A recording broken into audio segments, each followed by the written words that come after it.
जय श्री कृष्ण। राधे राधे भक्त जनों, आज आप श्रवण करेंगे कार्तिक अमावस्या व्रत कथा। कार्तिक अमावस्या 2025 से कार्तिक अमावस्या कथा और महताव। कार्तिक मास की 30वीं तिथि को कार्तिक अमावस्या के नाम से मनाया जाता है। हिंदू धर्म में अमावस्या का विशेष महत्व रहता है। प्रत्येक माह में आने वाली अमावस्या किसी न किसी रूप में कुछ खास लिए होती है। हर महीने में एक बार आने वाली अमावस्या के दौरान दान और स्नान का बहुत महत्व रहता है। इसी क्रम में कार्तिक मास में आने वाली अमावस्या का अपना खास महत्व होता है। इस दिन पितरों को याद करने के अलावा गंगा स्नान भी किया जाता है। इस दिन पितरों के नियम में दर्पण और पिंड दान और दान देने का भी खास महत्व बताया गया है। इतना ही नहीं, इस दिन जो भी व्याकृत कर्ज ऋण आदि से निरंतर परेशान रहते हैं, उन्हें इस दिन हनुमान जी की आराधना विशेष तौर पर करनी चाहिए। विष्णु पुराण के अनुसार कार्तिक अमावस्या का उपवास रखना चाहिए। व्रत से पितृगण के साथ साथ सूर्य आदि 9 ग्रहों और अग्नि बाहु नाम का 5 तत्व नक्षत्र दीपित होते हैं। कार्तिक मास की अमावस्या को दीपावली का पर्व मनाया जाता है। इस दिन संपूर्ण रात्रि में दीपों का प्रकाश किया जाता है। यह एक अत्यंत प्रभावशाली माना गया है। दीपावली मनाने के साथ साथ इस दिन पितरों का दर्पण और दान पुण्य के कार्यों को भी किया जाता है। पौराणिक मान्यता के अनुसार महाभारत में भगवान श्री कृष्ण ने सवाई कार्तिक अमावस्या के विशेष में कई बातों का उल्लेख किया है। कार्तिक अमावस्या के दिन तुलसी की पूजा का खास महत्व है। मान्यता है कि तुलसी पूजा से भगवान विष्णु का आशीर्वाद प्राप्ति होता है। तुलसी की पूजा कर भक्त भगवान विष्णु को भी प्रसन्न कर सकते हैं। इस महीने अमावस्या के दिन स्नान के बाद तुलसी और सूर्य को जल अर्पित किया जाता है, पूजा अर्चना की जाती है। तुलसी के पौधों का कार्तिक अमावस्या में दान भी दिया जाता है। तुलसी पूजा न केवल घर के रोग दुख दूर होते हैं, बल्कि अर्थात धर्म में काम और मोक्ष की भी प्राप्ति होती है। अब कार्तिक अमावस्या की कथा श्रवण करें। कार्तिक अमावस्या पर बहुत सी कथाएँ और पौराणिक घटनाएँ मौजूद है। इस दिन धार्मिक ग्रंथ और मंत्रों का पढ़ा जाता है। इस दिन पर मंत्र अनुष्ठान भी किए जाते हैं। कार्तिक अमावस्या के दिन एक कथा इस प्रकार है। एक बार कार्तिक माह की अमावस्या तिथि के दिन देवी लक्ष्मी पृथ्वी पर विचरण कर रही होती है, परंतु अंधकार अधिक होने के कारण दिशा सही से पता नहीं चल पाता है। देवी लक्ष्मी मार्ग से भटक जाती है, पर रास्ते में चलते चलते उन्हें एक स्थान पर कुछ दीपक रोशनी दिखाई देती है। देवी उसे रोशनी के नजदीक जाती है तो देखती है कि वह एक झोपड़ी होती है। वहाँ एक वृद्धा स्त्री अपने घर के बाहर दीपक जलाए हुए और दरवाज़ा खुला हुआ था। वह स्त्री आंगन में बैठकर अपना काम कर रही होती है। देवी लक्ष्मी उस वृद्धा महिला से रात भर वहाँ रुकने के लिए स्थान मांगती है। वह वृद्धा महिला देवी लक्ष्मी को विश्राम करने के लिए स्थान और बिस्तर आदि की व्यवस्था करती है। देवी लक्ष्मी वहाँ विश्राम करने के लिए रुक जाती है। वृद्धा महिला के सेवा भाव और श्रद्धा भक्ति के भाव से प्रसन्न होती है। इस दौरान वो वृद्धा महिला अपने काम करते करते सो जाती है। अगले दिन जब वृद्धा जागती है तो देखती है कि उसकी साधारण सी झोपड़ी महल के समान सुंदर भवन में बदल गई थी। उसके घर में धन धनाय की भंडार भर जाती है, किसी चीज की कमी नहीं रहती है। माता लक्ष्मी वहाँ से कब चली गई थी उसे वृद्धा महिला को पता नहीं चल पाता है। तब माता उसे दर्शन देती है कि कार्तिक अमावस्या के दिन उस अंधकार समय जो भी दीपक जलाता है और प्रकाश से मार्ग को उजाला करता है, उसे मेरा आशीर्वाद सदाए प्राप्ति होता है। उसके बाद से हर बरस कार्तिक अमावस्या को रात्रि में प्रकाश उत्साह मनाने और देवी लक्ष्मी पूजन की परंपरा चली आ रही है।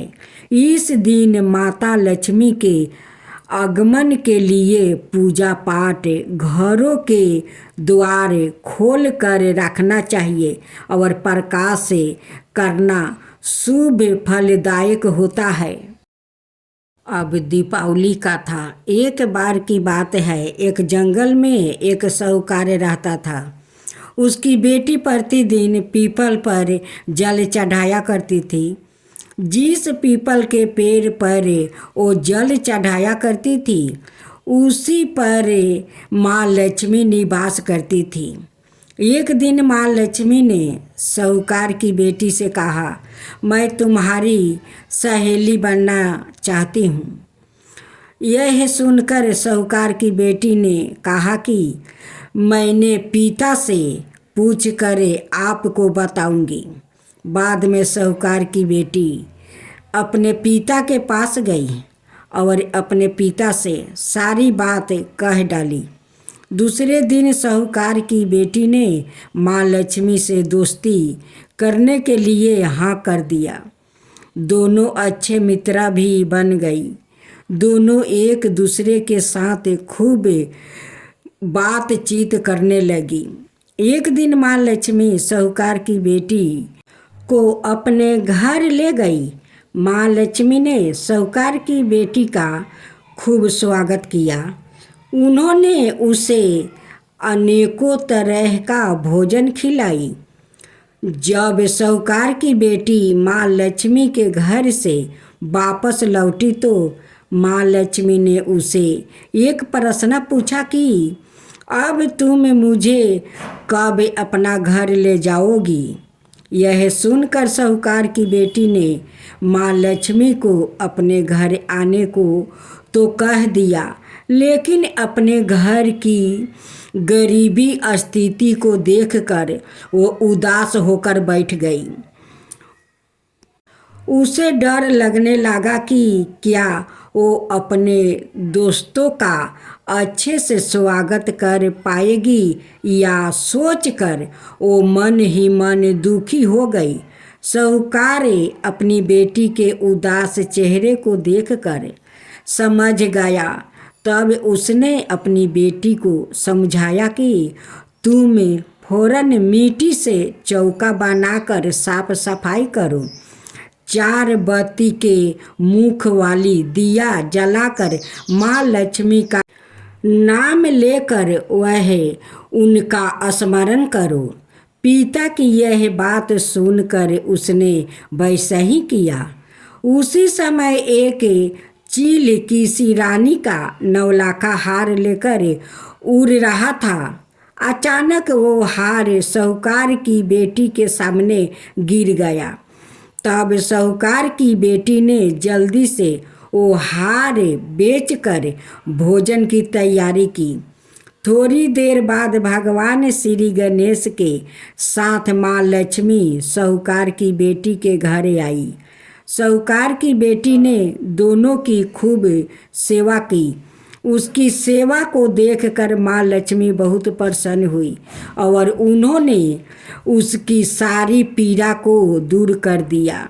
इस तरह से साहूकार और उसकी बेटी अमीरों की तरह जीवन वो बिताने लगी। बेभाव लक्ष्मी जी की आरती। ओम जय लक्ष्मी माता मैया, जय लक्ष्मी माता, तुमको निशिदिन सेवते हरि विष्णु विधाता।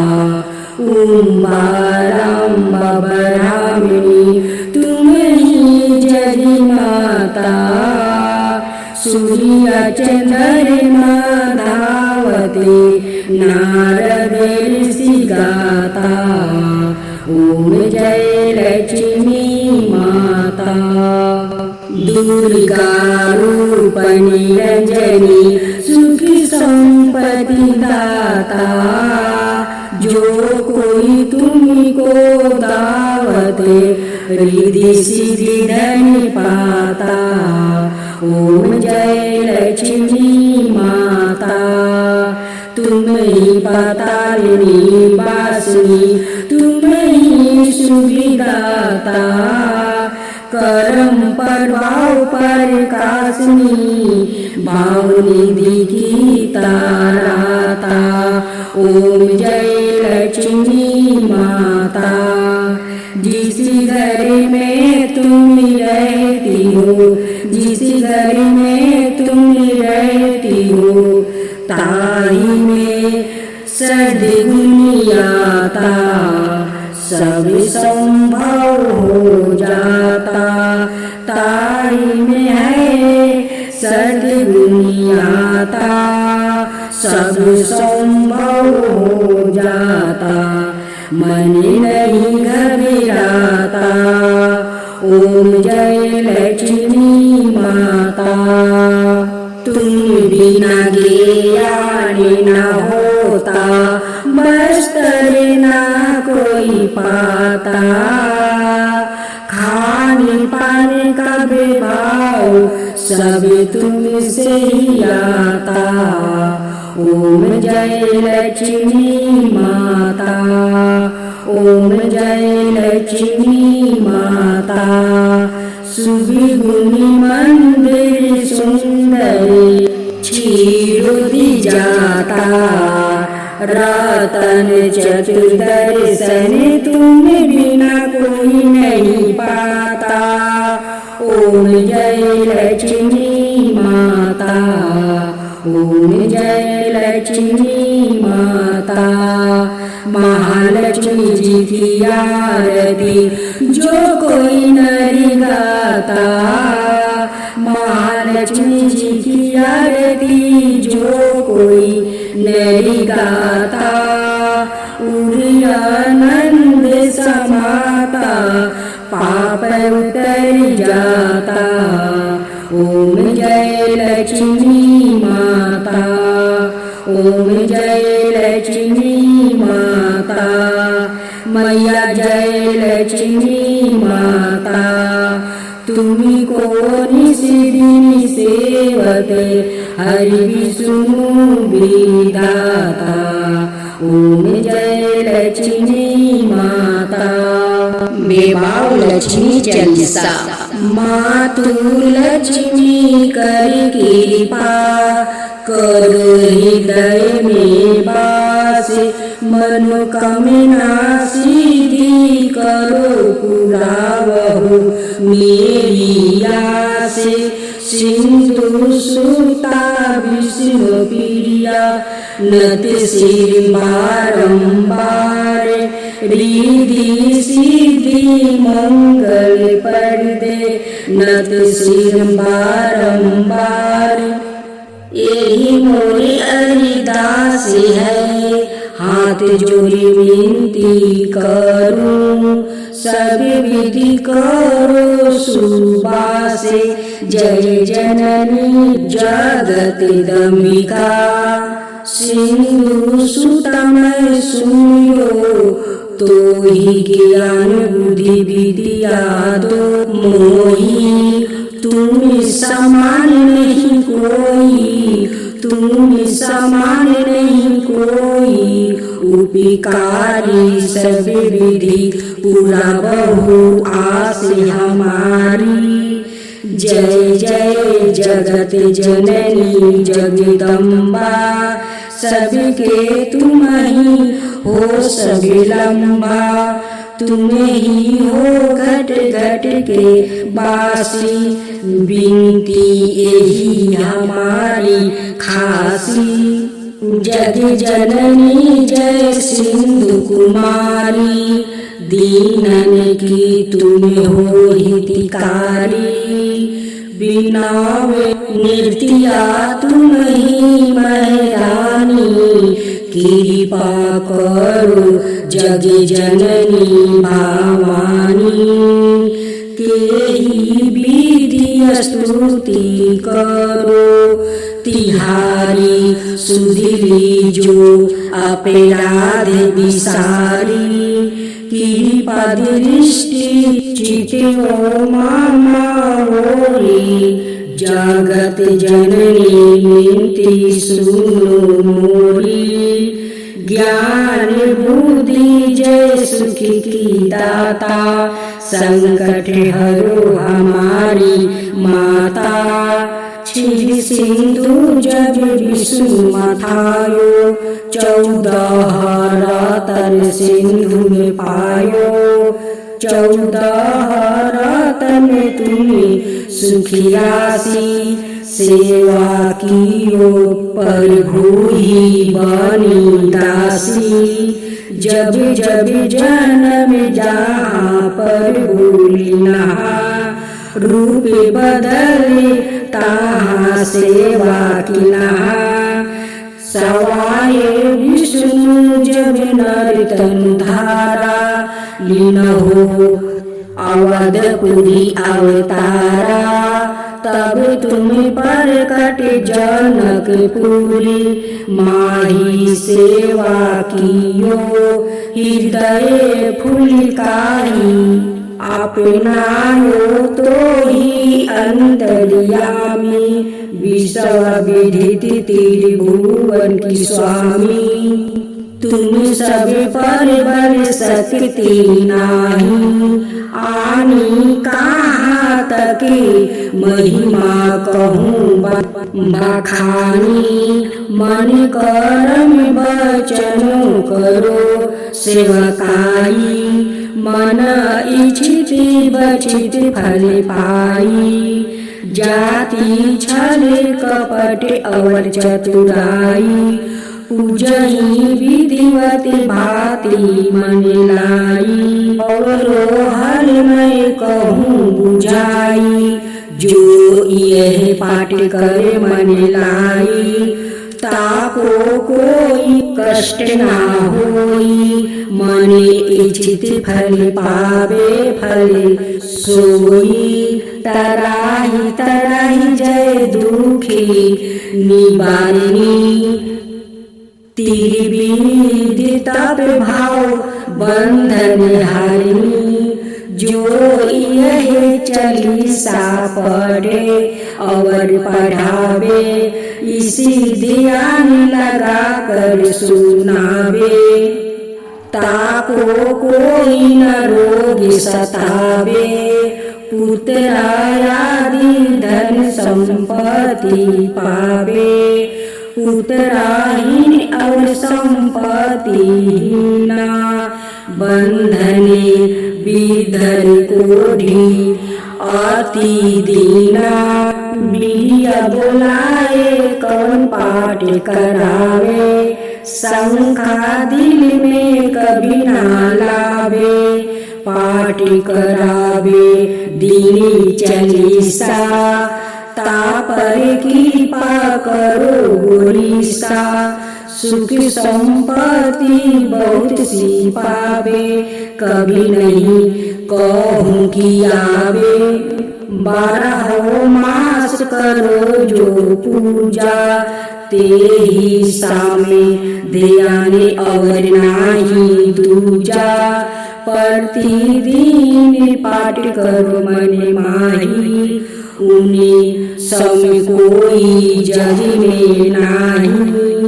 बहु विधि क्या मैं करूं बड़ाई, लाए परीक्षा ध्यान लगाई, करी विश्वास करो बरत नेमा, होए सीधी उपजावे, उरी परिमा जय जय जय लक्ष्मी महारानी, सब में व्यापित जो गुण खानी, तुम्हारे तेज पर बल जगे, माही तुम सम दयालु काऊ नाही, मोहि अनाथ की सुधि अब लीजो, संकट कटी भक्ति मोहि दीजो, भूल चूक करी क्षमा हमारी,